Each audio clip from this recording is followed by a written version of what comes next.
പ്രിയപ്പെട്ടവരെ നമസ്കാരം. ശ്രീനാരായണ ഗുരു ഓപ്പൺ യൂണിവേഴ്സിറ്റിയുടെ MA മലയാളം 4ാം സെമസ്റ്ററിലെ content writing proficiency in Malayalam എന്ന പേപ്പറിലെ ഒരു പ്രീവിയസ് ക്വസ്റ്റ്യൻ പേപ്പറാണ് നമ്മൾ ചർച്ച ചെയ്തുകൊണ്ടിരുന്നത്. ഇന്ന് നമ്മൾ 2ാമത്തെ ക്ലാസ്സിലേക്ക് കടക്കുകയാണ്. എന്നാൽ നമുക്ക് ചോദ്യങ്ങളിലേക്ക് പോകാം. 1ാമത്തെ ചോദ്യം, ഒരു പത്രപ്രവർത്തകന് വേണ്ട അടിസ്ഥാന യോഗ്യതകൾ എന്തെല്ലാം? ജനങ്ങൾ, അതായത് പത്രവായനക്കാർ അറിയാൻ ആഗ്രഹിക്കുന്ന വസ്തുതകൾ പത്ര റിപ്പോർട്ടർ തൻ്റെ അന്വേഷണത്തിലൂടെ കണ്ടെത്തണം. പത്രവായനക്കാർ അറിയാൻ ആഗ്രഹിക്കുന്ന വസ്തുതകൾ പത്ര റിപ്പോർട്ടർ തൻ്റെ അന്വേഷണത്തിലൂടെ കണ്ടെത്തണം. മാത്രമല്ല, റിപ്പോർട്ടർ നല്ലൊരു വായനക്കാരനായിരിക്കണം. കാരണം വായനക്കാരനുണ്ടാകുന്ന സംശയങ്ങൾ റിപ്പോർട്ടർക്കും ഉണ്ടാകേണ്ടതാണ്. എങ്കിൽ മാത്രമാണ് റിപ്പോർട്ടിങ്ങിൽ പ്രതിബദ്ധത കാണുകയുള്ളൂ. ഒരു റിപ്പോർട്ടർ നല്ല വായനക്കാരനായിരിക്കണം. നല്ല വായനക്കാരനുണ്ടാകുന്ന സംശയങ്ങൾ റിപ്പോർട്ടർക്കും ഉണ്ടാകണം. എങ്കിൽ മാത്രമാണ് റിപ്പോർട്ടിങ്ങിൽ പ്രതിബദ്ധത ഉണ്ടാവുകയുള്ളൂ. 2ാമത്തെ പോയിൻ്റാണ്, വസ്തുനിഷ്ഠമായ വാർത്തയുടെ പ്രധാന ഘടകമാണ്. വസ്തുനിഷ്ഠത ഒരു വാർത്തയുടെ പ്രധാന ഘടകമാണ്. ഒരു വാർത്തയ്ക്ക് അടിസ്ഥാനമായ സംഭവത്തിൻ്റെ വസ്തുതാപരമായിട്ടുള്ള സംശയങ്ങളെല്ലാം നീക്കി വേണം വാർത്തകൾ തയ്യാറാക്കേണ്ടത്. ഒരു വാർത്തയ്ക്ക് അടിസ്ഥാനമായ സംഭവത്തിൻ്റെ വസ്തുതാപരമായിട്ടുള്ള സംശയങ്ങളെല്ലാം നീക്കിയിട്ട് വേണം വാർത്തകൾ തയ്യാറാക്കാൻ. വായനക്കാരന് കാര്യങ്ങൾ സംശയലേശമന്യേ പറഞ്ഞു കൊടുക്കാൻ റിപ്പോർട്ടർക്ക് കഴിയണം. വായനക്കാരന് ഒരു തരത്തിലുള്ള സംശയങ്ങൾക്കും ഇടവരുത്താത്ത വിധത്തിലായിരിക്കണം കാര്യങ്ങൾ റിപ്പോർട്ടർ പറഞ്ഞു കൊടുക്കേണ്ടത്. 3, വാർത്തയിലെ വ്യക്തത പ്രധാനമാണ്. വാർത്തയ്ക്ക് വ്യക്തതയുണ്ടായിരിക്കണം. തൻ്റെ താല്പര്യങ്ങളോ ലക്ഷ്യങ്ങളോ വാർത്തയിൽ ഉണ്ടാകാൻ പാടില്ല. റിപ്പോർട്ടർക്ക് അദ്ദേഹത്തിൻ്റെതായ താല്പര്യങ്ങളോ ലക്ഷ്യങ്ങളോ ഒക്കെ ഉണ്ടാകാം. അതൊരിക്കലും ആ വാർത്തയിൽ വരാൻ പാടില്ല. അകാരണമായി പോലും വ്യക്തിഹത്യയോ കടുത്ത വിമർശനമോ ഉണ്ടാകാൻ പാടില്ലാത്തതാണ്. 4, വാർത്തയിലെ കൃത്യത പ്രധാനമാണ്. വ്യക്തത പറഞ്ഞു, 4ാമത്തേത് കൃത്യതയാണ്. താൻ തയ്യാറാക്കിയ വാർത്തയിലെ കാര്യങ്ങളെല്ലാം തന്നെ പൂർണ്ണമായും ശരിയാണെന്ന് പത്ര റിപ്പോർട്ടർ ഉറപ്പുവരുത്തേണ്ടതാണ്. താൻ തയ്യാറാക്കിയിട്ടുള്ള വാർത്തയിലെ കാര്യങ്ങളെല്ലാം തന്നെ പൂർണ്ണമായും ശരിയാണ് എന്ന് പത്ര റിപ്പോർട്ടർ ഉറപ്പുവരുത്തേണ്ടതാണ്. വാർത്തയിൽ അതിശയോക്തിയോ ന്യൂനോക്തിയോ പാടില്ല. വാർത്തകളിൽ ഒരിക്കലും അതിശയോക്തിയും പാടില്ല, ന്യൂനോക്തിയും പാടില്ല. 5ാമത്തേത്, വാർത്താശേഖരണത്തെപ്പറ്റി കൃത്യമായ ജാഗ്രത ഉള്ള ആളായിരിക്കണം. വാർത്താശേഖരണത്തെപ്പറ്റി കൃത്യമായിട്ടുള്ള ജാഗ്രത ഉള്ള വ്യക്തിയായിരിക്കണം. അങ്ങനെയുള്ളവർക്ക് മാത്രമാണ് സുപ്രധാനമായിട്ടുള്ള വാർത്താ സ്രോതസ്സുകൾ കണ്ടെത്താനും മികച്ച വാർത്തകൾ രചിക്കാനും സാധിക്കുകയുള്ളൂ. അപ്പോൾ വാർത്താശേഖരണത്തെപ്പറ്റി കൃത്യമായ ജാഗ്രത ഉണ്ടായിരിക്കണം. അങ്ങനെയുള്ളവർക്ക് മാത്രമാണ് സുപ്രധാനമായിട്ടുള്ള വാർത്താ സ്രോതസ്സുകൾ കണ്ടെത്താനും മികച്ച വാർത്തകൾ രചിക്കാനും കഴിയുകയുള്ളൂ. 6, വാർത്ത തയ്യാറാക്കുന്നതിലെ സമയക്ലിപ്തത വാർത്താ റിപ്പോർട്ടർക്ക് അനിവാര്യമാണ്.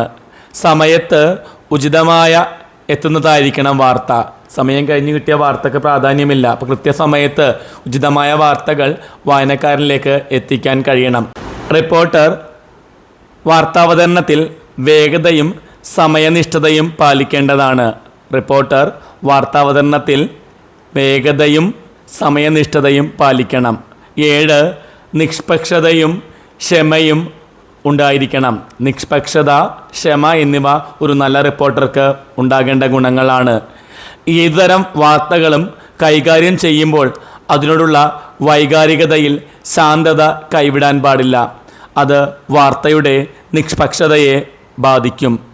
പണ്ട് പറയുന്നത് പോലെ ഋഷിതുല്യമായ ശാന്തത പത്രപ്രവർത്തകർക്ക് ഉണ്ടായിരിക്കേണ്ടതാണ്. ഋഷിതുല്യമായിട്ടുള്ള ഒരു ശാന്തത ഒരു നല്ല പത്രപ്രവർത്തകന് ഉണ്ടായിരിക്കേണ്ടതാണ്. ഉത്തമ പുരുഷനിലോ മധ്യം പുരുഷനിലോ നിൽക്കാതെ പ്രഥമ പുരുഷനിൽ നിന്നുകൊണ്ട് ആയിരിക്കണം റിപ്പോർട്ടിംഗ് നടത്തേണ്ടത്. ഉത്തമ പുരുഷനിലോ മധ്യ പുരുഷനിലോ നിൽക്കാതെ പ്രഥമ പുരുഷനിൽ നിന്നായിരിക്കണം റിപ്പോർട്ട് ചെയ്യേണ്ടത്. അതുപോലെ പ്രധാനപ്പെട്ട വാർത്തയ്ക്ക് വേണ്ടിയുള്ള കാത്തിരിപ്പ് വലിയൊരു ഘടകമാണ്. ക്ഷമയില്ലെങ്കിൽ വാർത്തയ്ക്ക് ഉദ്ദിഷ്ട ഫലം ലഭിക്കുകയില്ല. 8. പുതിയ വാർത്തകൾ കണ്ടെത്താനുള്ള ആകാംക്ഷ. ഒരു നല്ല പത്രപ്രവർത്തനം ഉണ്ടായിരിക്കേണ്ട ഗുണങ്ങളിലൊന്നാണ് നല്ല പത്രവാർത്തകൾ കണ്ടെത്താനുള്ള ആകാംക്ഷ. ഇങ്ങനെ കാത്തിരുന്ന് കിട്ടുന്ന ആ ഉൽപ്പന്നത്തിൻ്റെ ഫലം വളരെ വലുത് തന്നെയാണ്. 9. വാർത്താവതരണത്തിലെ ഭാവനാത്മകത്വം പ്രധാനമാണ്. അതിശയോക്തിയല്ല ഭാവന. വാർത്തകളെ വായനക്കാരുടെ ഹൃദയത്തിലെത്തിക്കാനുള്ള ആകർഷകത്വമാണ് ഭാവന എന്നതുകൊണ്ട് ഉദ്ദേശിക്കുന്നത്. വാർത്തകളെ വായനക്കാരുടെ ഹൃദയത്തിലേക്ക് എത്തിക്കാനുള്ള ആകർഷകത്വമാണ് ഭാവന എന്നതുകൊണ്ട് അർത്ഥമാക്കുന്നത്. 10. വാർത്താവതരണത്തിലെ ക്രാന്തദർശിത്വം. ഇപ്പോൾ നല്ലൊരു റിപ്പോർട്ടർക്ക് ക്രാന്തദർശിത്വം ഉണ്ടായിരിക്കേണ്ടതാണ്. താൻ അവതരിപ്പിക്കുന്ന വാർത്തകൾ ഭാവിക്ക് വേണ്ടി കൂടിയുള്ളതാണെന്ന ബോധം ചിലപ്പോഴെങ്കിലും ചില വാർത്തകൾക്കെങ്കിലും ഉണ്ടാകേണ്ടതാണ്. ഇനി 11. ക്ഷമ പോലെ തന്നെ സുപ്രധാനമാണ് തദനുരൂപമായിട്ടുള്ള ആത്മനിയന്ത്രണം. ക്ഷമ പോലെ തന്നെ വേണ്ട ഒന്നാണ് ആത്മനിയന്ത്രണവും. ആർക്കും കിട്ടാത്ത വാർത്ത സ്കൂപ്പ് എന്ന് പെട്ടെന്ന് ലഭ്യമായാൽ ഉടനടി പ്രസിദ്ധീകരിച്ച് കളയാൻ ഒരുങ്ങിക്കളയരുത്. ആത്മനിയന്ത്രണത്തോടെ ആ വാർത്തയുടെ സ്രോതസ്, വ്യക്തത, പൂർണ്ണത എന്നിവ കണ്ടെത്തേണ്ടതാണ്. ആർക്ക് കിട്ടാത്ത വാർത്തയാണ് എന്ന് പറഞ്ഞ് ഉടനെ തന്നെ അത് പ്രസിദ്ധീകരിക്കാൻ പാടില്ല. ആ വാർത്തയുടെ ഉറവിടം കൃത്യമായി അന്വേഷിക്കണം. അസത്യമാണോ, പൂർണ്ണമാണോ, വ്യക്തതയുള്ളതാണോ എന്നൊക്കെ അന്വേഷിച്ചിട്ട് വേണം മാത്രം അത് റിപ്പോർട്ടാക്കി മാറ്റാൻ. അത് തൻ്റെ മാത്രം എക്സ്ക്ലൂസീവ് ആക്കി മാറ്റാനും മറ്റാർക്കും ലഭിക്കുന്നില്ലെന്നും ഉറപ്പിക്കാനും ഈ ആത്മനിയന്ത്രണം സഹായിക്കുന്നതാണ്. 12. സ്ഥിരോത്സാഹവും ഊർജ്ജസ്വലതയും സത്യസന്ധതയും ഒരു പ്രധാനപ്പെട്ട ഘടകങ്ങളാണ്. ഒരു നല്ല പത്രപ്രവർത്തകന് സ്ഥിരോത്സാഹവും ഊർജ്ജസ്വലതയും സത്യസന്ധതയും അത്യാവശ്യമാണ്. വാർത്താ ശേഖരണത്തിൽ പലപ്പോഴും സമയബന്ധിതമായി യാതൊന്നും കിട്ടിയെന്ന് വരില്ല. പ്രധാനപ്പെട്ട വാർത്തകൾ ഉണ്ടാക്കുമ്പോൾ അവിശ്രമമായ പ്രവൃത്തികളിൽ ഏർപ്പെടേണ്ടി വരും. അതിന് ഉത്സാഹശീലം പ്രധാനമാണ്. വാർത്തയുടെ സ്രോതസ് തേടിയുള്ള അന്വേഷണാത്മക യാത്രക്കിടയിൽ മടുപ്പ് പത്രറിപ്പോർട്ടർക്ക് ഉണ്ടാകാൻ പാടില്ല. അതുപോലെ തന്നെ തൻ്റെ തൊഴിലിനോടുള്ള ആത്മാർത്ഥതയും പ്രധാനമാണ്. തൻ്റെ തൊഴിലിനോട് ആത്മാർത്ഥത ഉണ്ടായിരിക്കണം. വാർത്ത നൽകിയവർ, പ്രസിദ്ധീകരണ സ്ഥാപനം എന്നിവയോടുള്ള ഉത്തരവാദിത്വവും പ്രധാനമാണ്. നല്ലൊരു ഉത്തരവാദിത്വ ബോധം ഉണ്ടായിരിക്കണം. ആ വാർത്ത നൽകിയവരോട്, പ്രസിദ്ധീകരിച്ച സ്ഥാപനത്തോടെല്ലാം ഉത്തരവാദിത്വം ഉണ്ടായിരിക്കേണ്ടതാണ്. എന്നാൽ ഇതൊന്നും വാർത്ത നൽകിയവരെയും വാർത്താ സ്രോതസ്സിനെയും ചതിച്ചുകൊണ്ടാകാൻ പാടില്ല. 13. അധിക വായനയും ആശയവിനിമയ ചാതുരിയും. അധിക വായനയും ആശയവിനിമയ ചാതുരിയും ഉണ്ടായിരിക്കണം. താൻ എഴുതിയ റിപ്പോർട്ടും മറ്റു ബന്ധപ്പെട്ട പ്രസിദ്ധീകരണങ്ങളിലെ റിപ്പോർട്ടുകളും താരതമ്യം ചെയ്യാനുള്ള കഴിവ് ഉണ്ടായിരിക്കേണ്ടതാണ്. വാർത്താവതരണത്തിൽ ഭാഷാപ്രയോഗ പ്രാവീണ്യം അത്യാവശ്യമാണ്. 14ാമത്തെ പോയിൻ്റാണ് ഭാഷാപ്രയോഗ പ്രാവീണ്യം. ഒന്നിൽ കൂടുതൽ ഭാഷകൾ കൈകാര്യം ചെയ്യാനുള്ള കഴിവ് ഉണ്ടായിരിക്കേണ്ടതാണ്. ഒന്നിൽ കൂടുതൽ ഭാഷകൾ കൈകാര്യം ചെയ്യാനുള്ള കഴിവുണ്ടായിരിക്കണം. 15. മാന്യമായിട്ടുള്ള ഇടപെടലുകൾ ആവശ്യം വേണ്ട ഘടകങ്ങളിലൊന്നാണ്. കൃത്യമായിട്ടുള്ള ഇടപെടലുകൾ, മാന്യമായിട്ടുള്ള ഇടപെടലുകൾ ഉണ്ടായിരിക്കണം. 16. വാർത്താരചനയിലെ സംക്ഷിപ്തത അല്ലെങ്കിൽ സംഗ്രഹണ പാഠം. വലിയ വാർത്തയൊക്കെ ആയിരിക്കും, അതൊന്ന് ചുരുക്കി എഴുതാൻ കഴിയണം. വലിയ വാർത്തകളിലേക്ക് പോകാതെ അത് ചുരുക്കി എഴുതാനുള്ള, സംഗ്രഹിക്കാനുള്ള കഴിവ് ഒരു നല്ല റിപ്പോർട്ടർക്ക് ഉണ്ടായിരിക്കേണ്ട ഗുണങ്ങളിലൊന്നാണ്. 17. പുതിയ സാങ്കേതിക ജ്ഞാനം പത്രപ്രവർത്തകർക്ക് അത്യാവശ്യമാണ്. പുതിയ ടെക്നോളജി, ആ പുതിയ സാങ്കേതിക ജ്ഞാനം കൃത്യമായും ഒരു നല്ല പത്രപ്രവർത്തനം ഉണ്ടായിരിക്കേണ്ടതാണ്. 18. സാമൂഹിക പ്രതിബദ്ധതയാണ് പത്രപ്രവർത്തകൻ മുന്നോട്ട് വെക്കേണ്ട ഒരു ഗുണം. ഏറ്റവും പ്രധാനപ്പെട്ട ഘടകങ്ങളിലൊന്നാണ് സാമൂഹ്യ പ്രതിബദ്ധത എന്നത്. 2ാമത്തെ ചോദ്യം, വിപരീത പിരമിഡ് രീതി, ഇൻവെർട്ടഡ് പിരമിഡ്. ഇതിനെക്കുറിച്ച് ഒരു കുറിപ്പ് തയ്യാറാക്കുക. വാർത്താരചനയുടെ ആദ്യകാലം മുതൽ തന്നെ അനുവർത്തിച്ചു പോരുന്ന ഒരു രചനാരീതിയാണ് തലകീഴായ പിരമിഡ് ശൈലി എന്നറിയപ്പെടുന്നത്. തലകീഴായിട്ടുള്ള പിരമിഡ് ശൈലി എന്നറിയപ്പെടുന്നത് വാർത്താരചനയുടെ ആദ്യകാലം മുതൽ തന്നെ അനുവർത്തിച്ചു പോരുന്ന ഒരു രചനാരീതിയാണ്. ഒരു ത്രികോണം തലകീഴായി പിടിച്ചാൽ അതിൻ്റെ വിസ്താരമായ സ്ഥലം മുകളിലും താഴേക്ക് വരുന്ന ഭാഗം ചെറുതായും ഇരിക്കും. ഒരു ത്രികോണം തലകീഴായി പിടിച്ചാൽ അതിൻ്റെ വിസ്താരമായ സ്ഥലം മുകളിലും താഴേക്ക് വരുന്ന ഭാഗം ചെറുതായും ഇരിക്കും. അതുപോലെ വാർത്തയിൽ ഏറ്റവും പ്രധാന വാർത്തയിൽ നിന്ന് പ്രാധാന്യം കുറഞ്ഞ അവസ്ഥയിലേക്ക് എത്തിക്കുന്ന അവതരണ ശൈലിയാണുള്ളത്. അപ്പോൾ ഏറ്റവും പ്രധാനപ്പെട്ട വാർത്തയിൽ നിന്ന് ഏറ്റവും കുറഞ്ഞ അവസ്ഥയിലേക്കുള്ള അപ്രധാനമായിട്ടുള്ള വാർത്തകളിലേക്ക് എത്തണം. വാർത്തയുടെ ഉദ്ദിഷ്ട കാര്യം ആദ്യം തന്നെ വായനക്കാരിൽ എത്തിക്കാൻ കഴിയുന്നതിനാൽ പത്രവാർത്തകൾ പലപ്പോഴും ഈ രീതിയാണ് സ്വീകരിക്കുന്നത്. സുപ്രധാന വസ്തുതകൾ, പ്രധാന വസ്തുതകൾ, മറ്റു കാര്യങ്ങൾ, ആര്, എപ്പോൾ, എവിടെ, എന്തുകൊണ്ട്, എന്ത്, എങ്ങനെ എന്ന രീതിയിലാണ് ഈ വാർത്താവതരണം മുന്നോട്ട് പോകുന്നത്.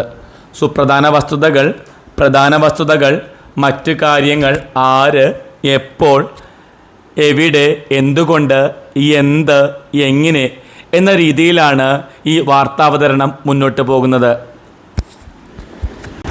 ആശയ വ്യക്തതയ്ക്കും പ്രധാന വസ്തുതകൾ മനസ്സിലാക്കാനും വിപരീത പിരമിഡ് രീതിയാണ് ഉപയോഗിക്കുന്നത്. ആശയ വ്യക്തതയ്ക്കും പ്രധാന വസ്തുതകൾ മനസ്സിലാക്കാനും വിപരീത പിരമിഡ് രീതി ഉപയോഗിക്കുന്നു. പ്രധാന വാർത്തയിൽ നിന്നും പ്രാധാന്യം കുറഞ്ഞ വാർത്തയിലേക്കാണ് ഇത് പോകുന്നത്.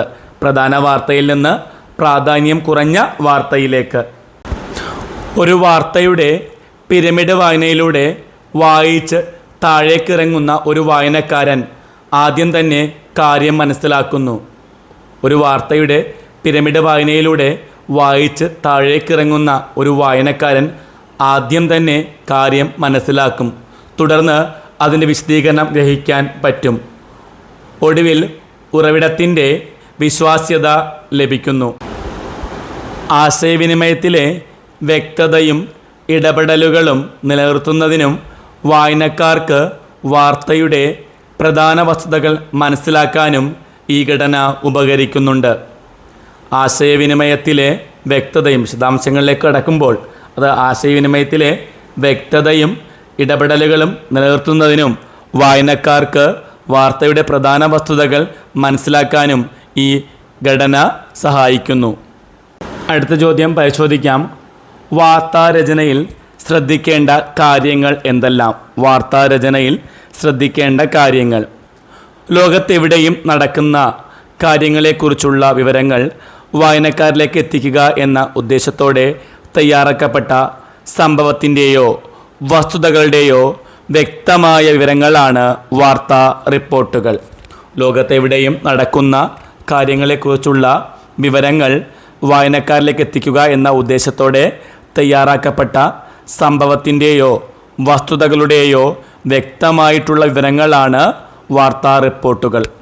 അത് മുൻപ് സംഭവിച്ചതോ സമകാലികത്തിൽ സംഭവിച്ചതോ അല്ലെങ്കിൽ സംഭവിക്കുമെന്ന് ഉറപ്പുള്ളതോ ആയ വിഷയത്തെക്കുറിച്ചുള്ളതായിരിക്കണം. മുൻപ് സംഭവിച്ചിട്ടുള്ളതോ ഇപ്പോൾ സംഭവിച്ചുകൊണ്ടിരിക്കുന്നതോ ഇനി സംഭവിക്കാൻ സാധ്യതയുള്ളതോ ആയിട്ടുള്ള വിഷയമായിരിക്കണം അത്. ഒരു വാർത്താ വിവരം എഴുതുന്നതിന് നിരവധി കാര്യങ്ങൾ ശ്രദ്ധിക്കേണ്ടതാണ്. അതായത് സ്ഥലം ഏതാണെന്ന് അറിഞ്ഞിരിക്കണം. സംഭവത്തിൻ്റെ ദൃക്സാക്ഷികളെ അടയാളപ്പെടുത്തണം. സ്ഥലം ഏതാണെന്ന് അറിഞ്ഞിരിക്കണം. സംഭവത്തിൻ്റെ ദൃക്സാക്ഷികളെ അടയാളപ്പെടുത്തണം. സാക്ഷികളുടെ അഭിമുഖങ്ങൾ ക്രോഡീകരിക്കണം. സാക്ഷികളുടെ അഭിമുഖങ്ങൾ ക്രോഡീകരിക്കണം. റിപ്പോർട്ടിൻ്റെ ആമുഖം, റിപ്പോർട്ടിൻ്റെ ബോഡി, എന്ത്, എവിടെ, എപ്പോൾ, ആര്, എന്തുകൊണ്ട് എന്നിവ വിശദമാക്കണം. അപ്പം റിപ്പോർട്ടിൻ്റെ ആമുഖം, റിപ്പോർട്ടിൻ്റെ ബോഡി എന്ത്, അതുപോലെ എവിടെ, എപ്പോൾ, ആര്, എന്തുകൊണ്ട് എന്നിവ അതിൽ വിശദമാക്കേണ്ടതാണ്. അതിനുശേഷം എങ്ങനെ എന്നതിനും സമാധാനം കണ്ടെത്തണം. ഈ ചോദ്യങ്ങൾക്ക് കൃത്യമായ ഉത്തരം കിട്ടിയാൽ മാത്രമേ റിപ്പോർട്ടിംഗ് പൂർണ്ണമാവുകയുള്ളൂ. അതിനുശേഷം വാർത്ത ലളിതമായ ഭാഷയിൽ ആവിഷ്കരിക്കണം. ഈ ചോദ്യങ്ങൾക്ക് കൃത്യമായ ഉത്തരം കിട്ടണം. അതിനുശേഷം ഈ വാർത്തകൾ വളരെ ലളിതമായ ഭാഷയിൽ ആവിഷ്കരിക്കണം. തുടർന്ന് വാർത്തയുടെ ഉറവിടം, വിശ്വാസ്യത, ഉപസംഹാരം എന്നിവ ഉണ്ടായിരിക്കണം. തുടർന്ന് വാർത്തയുടെ ഉറവിടം, വിശ്വാസ്യത, ഉപസംഹാരം എന്നിവ ഉണ്ടായിരിക്കേണ്ടതാണ്. ആകർഷകമായ രീതിയിലുള്ള തലക്കെട്ടുകൾ നൽകുന്നതിന് പ്രത്യേകം ശ്രദ്ധിക്കേണ്ടതാണ്. ആകർഷകമായ രീതിയിൽ തലക്കെട്ടുകൾ നൽകണം. അപ്പോൾ വാർത്താരചനയിൽ വ്യക്തത ഉണ്ടായിരിക്കണം. അവ്യക്തമായ വാർത്തകൾ വായനക്കാരിൽ ആശയക്കുഴപ്പം ഉണ്ടാക്കും. ക്ലീശേ പദപ്രയോഗങ്ങൾ, സങ്കീർണമായിട്ടുള്ള വാചകഘടനകൾ എന്നിവ ഒഴിവാക്കേണ്ടതാണ്. അവ്യക്തമായ ഒരു വാർത്ത വായനക്കാരനെ ആശയക്കുഴപ്പത്തിലാക്കും. ക്ലീശേ പദപ്രയോഗങ്ങൾ, സങ്കീർണമായ വാചകഘടനകൾ ഇതെല്ലാം ഉപേക്ഷിക്കേണ്ടതാണ്. നല്ല ഭാഷ ആഡംബരമല്ല, ജനങ്ങളോടുള്ള ധാർമ്മിക ബാധ്യതയാണ് എന്ന BBC-യുടെ നിലപാട് തന്നെയാണ് ഭാഷാപ്രയോഗത്തിൻ്റെ കാര്യത്തിൽ വാർത്താ രചയിതാക്കൾ ശ്രദ്ധിക്കേണ്ടത്. നല്ല ഭാഷ ആഡംബരമല്ല, ജനങ്ങളോടുള്ള ധാർമ്മിക ബാധ്യതയാണ്. ഇത് BBC-യുടെ നിലപാടാണ്. ഭാഷാപ്രയോഗത്തിൻ്റെ കാര്യത്തിൽ ഈ കാര്യങ്ങൾ ശ്രദ്ധിക്കേണ്ടതാണ്. അടുത്ത ചോദ്യം, എഡിറ്റിങ്ങിൽ ശ്രദ്ധിക്കേണ്ട കാര്യങ്ങൾ എന്തെല്ലാമാണ്? എഡിറ്റിംഗ് ത്യാജഗ്രാഹ്യജ്ഞാനബുദ്ധിയോടെ ഉൾക്കൊള്ളേണ്ട ഒന്നാണ്. എഡിറ്റിംഗ് ത്യാജഗ്രാഹ്യജ്ഞാനത്തോടെ ഉൾക്കൊള്ളേണ്ട ഒന്നാണ് എഡിറ്റിംഗ്. ലഭ്യമായ വാർത്തയിലെ രചനാപരമായ കൃത്യത ഉറപ്പാക്കണം. ലഭ്യമായ വാർത്തയിലെ രചനാപരമായിട്ടുള്ള കൃത്യത ഉറപ്പാക്കണം. പദശുദ്ധി, വാക്യശുദ്ധി ഇവയെല്ലാം കൃത്യമാക്കണം. പദശുദ്ധി ഉണ്ടായിരിക്കണം, വാക്യശുദ്ധി ഉണ്ടായിരിക്കണം. വാർത്തയുടെ സംഗ്രഹാർത്ഥം ഇൻട്രോയിൽ ഉണ്ടാകുന്നതിൽ ശ്രദ്ധിക്കണം. വാർത്തയുടെ സംഗ്രഹാർത്ഥം ഇൻട്രോയിൽ ഉണ്ടായിരിക്കണം. വാർത്താ ശരീരത്തെ ക്രമീകരിച്ച് വാർത്താവായന അനായാസമാക്കി തീർക്കണം. വാർത്താ ശരീരത്തെ, ബോഡി ക്രമീകരിച്ച് വാർത്താവായന അനായാസമാക്കി തീർക്കണം. 4. വാർത്ത സംക്ഷിപ്തമാണെങ്കിൽ അതിനെ യുക്തിഭദ്രമായി വികസിപ്പിച്ചെടുക്കണം. കാരണം ചുരുക്കൽ മാത്രമല്ല എഡിറ്റിംഗ്, അത്യാവശ്യമുള്ളപ്പോൾ ഉൾപ്പെടുത്താൻ കൂടിയുള്ളതാണ്. വാർത്ത സംക്ഷിപ്തമാണെങ്കിൽ അതിനെ യുക്തിഭദ്രമായി വികസിപ്പിച്ചെടുക്കണം. കാരണം ചുരുക്കൽ മാത്രമല്ല എഡിറ്റിംഗ്, അത്യാവശ്യമുള്ളത് ഉൾപ്പെടുത്തൽ കൂടിയാണ്. 5.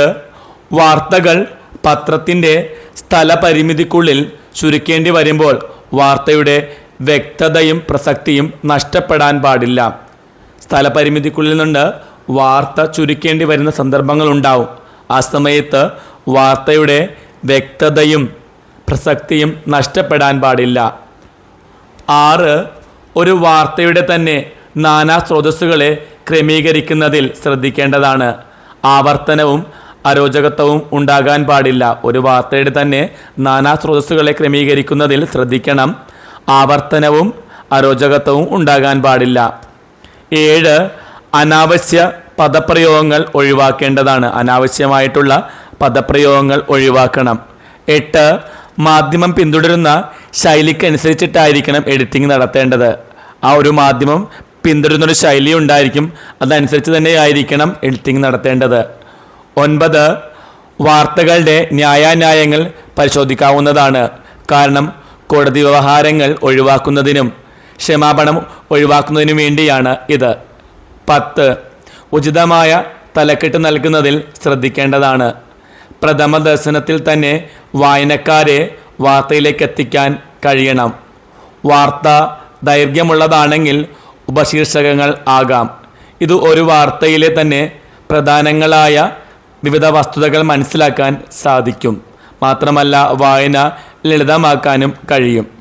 അടുത്ത ചോദ്യം, എഡിറ്റോറിയൽ അല്ലെങ്കിൽ മുഖപ്രസംഗം എഴുതുമ്പോൾ ശ്രദ്ധിക്കേണ്ട കാര്യങ്ങൾ എന്തെല്ലാം? സമകാലിക, സാമൂഹിക, രാഷ്ട്രീയ, സാമ്പത്തിക വ്യവസ്ഥയോടുള്ള നിലപാടായിരിക്കും മുഖപ്രസംഗങ്ങളിൽ കാണുന്നത്. ഒരു പത്രത്തിൻ്റെ സമകാലിക, സാമൂഹിക, രാഷ്ട്രീയ, സാമ്പത്തിക വ്യവസ്ഥയോടുള്ള നിലപാടുകളായിരിക്കും മുഖപ്രസംഗങ്ങളിൽ കാണുന്നത്. ഒരു മുഖപ്രസംഗം തയ്യാറാക്കുമ്പോൾ ശ്രദ്ധിക്കേണ്ട കാര്യങ്ങൾ എന്തെല്ലാമെന്ന് നോക്കാം. വിഷയം കാലിക പ്രസക്തിയുള്ള ഒന്നായിരിക്കണം. മുഖപ്രസംഗത്തിലെ വിഷയം കാലിക പ്രസക്തി ഉണ്ടായിരിക്കണം. മുഖപ്രസംഗത്തിൽ നിഷ്പക്ഷത, ലാളിത്യം, ആർജവം എന്നിവ ഉണ്ടായിരിക്കണം. നിഷ്പക്ഷത, ലാളിത്യം, ആർജവം എന്നിവ ഉണ്ടായിരിക്കണം. വാർത്തയുടെ പ്രധാന അംശമെന്ന നിലയിൽ സത്യസന്ധവും വിഷയവുമായി പൊരുത്തപ്പെടുന്നതായിരിക്കണം. സത്യസന്ധമായ വാർത്തയായിരിക്കണം, വിഷയവുമായി പൊരുത്തപ്പെടുകയും വേണം. സമൂഹത്തിൻ്റെ നാവായി പ്രവർത്തിക്കുന്നത് ഞാനാണെന്ന ഉത്തമബോധ്യം ഉണ്ടായിരിക്കണം. സമൂഹത്തിൻ്റെ നാവായി പ്രവർത്തിക്കുന്നത് ഞാനാണെന്ന ഉത്തമബോധം ഉണ്ടായിരിക്കണം. ജനങ്ങളെ ആകെ ഉദ്ദേശിച്ചുകൊണ്ടുള്ളതായിരിക്കണം എന്നതിനാൽ ഭാഷയിൽ ലാളിത്യവും അവതരണത്തിൽ പുതുമയും ഉണ്ടാകണം. ജനങ്ങളെ ആകെ ഉദ്ദേശിച്ചുള്ളത് കൊണ്ടായിരിക്കണം എന്നതുകൊണ്ട് തന്നെ ഭാഷയിൽ ലാളിത്യവും അതുപോലെ പുതുമയും ഉണ്ടാകണം. പരിമിതമായ സ്ഥലത്ത് നിന്നുകൊണ്ട് ആശയം സമഗ്രമായി ആവിഷ്കരിക്കാൻ കഴിയണം. പരിമിതമായ സ്ഥലത്ത് നിന്നുകൊണ്ട് ആശയം സമഗ്രമായി ആവിഷ്കരിക്കാൻ കഴിയേണ്ടതാണ്. മുഖപ്രസംഗം എല്ലായ്പ്പോഴും സാമൂഹിക പ്രതിബദ്ധതയുള്ളതും പൊതുജനങ്ങളിൽ സമാധാനവും സഹവർത്തിത്വവും ലക്ഷ്യം വെച്ചുള്ളതുമായിരിക്കണം. മുഖപ്രസംഗം എല്ലായ്പ്പോഴും സാമൂഹ്യ പ്രതിബദ്ധതയുള്ളതായിരിക്കണം. പൊതുജനങ്ങളിൽ സമാധാനവും സഹവർത്തിത്വവും ലക്ഷ്യം വെച്ചുള്ളതും ആയിരിക്കണം. വിശ്വാസ്യത, യുക്തിഭദ്രത, ആധികാരികത, ഉത്തരവാദിത്തബോധം എന്നിവ ഉണ്ടായിരിക്കണം. വിശ്വാസ്യത, യുക്തിഭദ്രത, ആധികാരികത, ഉത്തരവാദിത്തബോധം എന്നിവ ഉണ്ടായിരിക്കണം. മാധ്യമത്തിൻ്റെ ലക്ഷ്യം എന്താണോ അതനുസരിച്ചിട്ടുള്ള വിഷയമാണ് മുഖപ്രസംഗത്തിനായി തിരഞ്ഞെടുക്കേണ്ടത്. മാധ്യമത്തിൻ്റെ ലക്ഷ്യം എന്താണോ അതനുസരിച്ചിട്ടുള്ള വീക്ഷണമുള്ള മുഖപ്രസംഗങ്ങളാണ് തിരഞ്ഞെടുക്കേണ്ടത്. അതത് കാലത്ത് നാട്ടിലുണ്ടാകുന്ന പ്രശ്നങ്ങളും അധികാരസ്ഥാനത്തുള്ളവരുടെ സമീപനങ്ങളും പരിഹരിക്കപ്പെടേണ്ട വിഷയങ്ങളും മുഖപ്രസംഗത്തിന് വിഷയമാക്കാവുന്നതാണ്. അതത് കാലത്ത് നാട്ടിലുണ്ടാകുന്ന പ്രശ്നങ്ങൾ, അധികാരസ്ഥാനങ്ങളിലുള്ളവരുടെ സമീപനങ്ങൾ, പരിഹരിക്കപ്പെടേണ്ട വിഷയങ്ങൾ ഇതെല്ലാം മുഖപ്രസംഗത്തിൽ വിഷയമായി സ്വീകരിക്കാം. പ്രത്യേക പക്ഷപാതങ്ങളോ ഏകപക്ഷീയമായ വിമർശനങ്ങളോ പത്രാധിപരുടെ വ്യക്തിപരമായ ഇടപെടലുകളോ ഉണ്ടാകാൻ പാടില്ല. പ്രത്യേകമായിട്ടുള്ള പക്ഷപാതങ്ങളോ ഏകപക്ഷീയമായ വിമർശനങ്ങളോ പത്രാധിപരുടെ വ്യക്തിപരമായ ഇടപെടലുകളോ ഉണ്ടാകാൻ പാടില്ല. കൃത്യമായും ലക്ഷ്യത്തിലെത്തുന്ന സുപ്രധാനമായൊരു സന്ദേശം മുഖപ്രസംഗത്തിൽ ഉണ്ടായിരിക്കണം. കൃത്യമായും ലക്ഷ്യത്തിലെത്തുന്ന സുപ്രധാനമായൊരു സന്ദേശം മുഖപ്രസംഗത്തിൽ ഉണ്ടായിരിക്കേണ്ടതാണ്. റിപ്പോർട്ടിങ്ങിൽ ഉണ്ടായിരിക്കേണ്ട വാചാലമല്ലാത്ത വാഗ്മിത്വം മുഖപ്രസംഗത്തിൻ്റെ കാതലായിരിക്കണം. റിപ്പോർട്ടിങ്ങിനുണ്ടായിരിക്കേണ്ട വാചാലമല്ലാത്ത വാഗ്മിത്വം മുഖപ്രസംഗത്തിൻ്റെ കാതലായിരിക്കണം. ഇന്നത്തെ ക്ലാസ് നമുക്ക് ഇവിടെ അവസാനിപ്പിക്കാം. ക്ലാസ് ഇഷ്ടമായിട്ടുണ്ടെങ്കിൽ ലൈക്കും ഷെയറും കമൻറ്റുമൊക്കെ പ്രതീക്ഷിക്കുന്നു. മറ്റൊരു ക്ലാസ്സുമായി കാണും വരെ എല്ലാവർക്കും നന്ദി, നമസ്കാരം. ഒന്നാമത്തെ ക്ലാസ് എല്ലാവരും കണ്ടെന്ന് വിശ്വസിക്കുന്നു. ഇതും എല്ലാവരും കാണുക. എല്ലാവിധ ആശംസകളും നേർന്നുകൊണ്ട് നിർത്തുന്നു.